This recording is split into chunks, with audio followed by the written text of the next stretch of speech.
जब जंगल में शेर दहाड़ेला तो छोटा से लेके बड़ा तक जानवर एकदम घबरा जाला। सेम यह काम कैले बारे पवन सिंह अपना गाना लाके एकदम दहाड़ देले बारे भोजपुरी इंडस्ट्री में। जितना भी छोटा से लेके बड़ा कलाकार होंगे, जितना भी एकदम सिंगर होंगे, सब एकदम डर गए होंगे।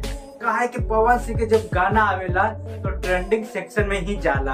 भैया अभी तो टीजर बा कजरा मोहब्बत वाला, आशुतोष तिवारी लिखले बारे, वो इतना बढ़िया सा डिजाइन केले बारे, पुराना गाना के नया गाना में एकदम कन्वर्ट केले बारे, मोडिफाई जरा कहला ओकरा ऊ केले बारे। लेकिन भैया प्रियांशु सिंह म्यूजिक बनेले बारे, सारे गामा हम भोजपुरी से गाना आइल बा, जे कि भैया नया अंदाज में गाना कजरे मोहब्बत वाला, अखियों में ऐसा डाला, कजरे न ले ले मेरी जान, ऐसे ने गाना हुई भैया। का पवन सिंह की आवाज है तो और भी बढ़िया आवाज हुई।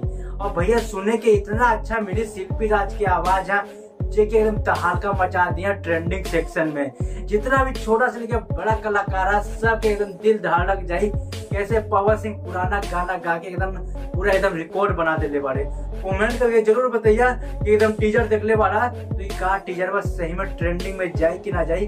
हमरा तो पूरा आशा है भैया कि ट्रेंडिंग में जाएगी। पावर है, पावर यहीं से खत्म होला, यहीं से शुरू हुई। और भैया हो कजरा मोहब्बत वाला के इतना प्यार मिली है, एक नंबर ट्रेंडिंग में जरूर जाए। कमेंट करके जरूर बताइए। अगर पवन सिंह के चाहे ले, सुने ले और पसंद करे ले तो कमेंट करके जरूर बताइए एक नंबर पर ट्रेंडिंग में जाए कि ना जाए। भोजपुरिया समाज जिंदाबाद हो, सब्सक्राइब करके जाए, कहीं क्या एक अपडेट इसमें दे ले। भोजपुरिया समाज जिंदाबाद हो भैया।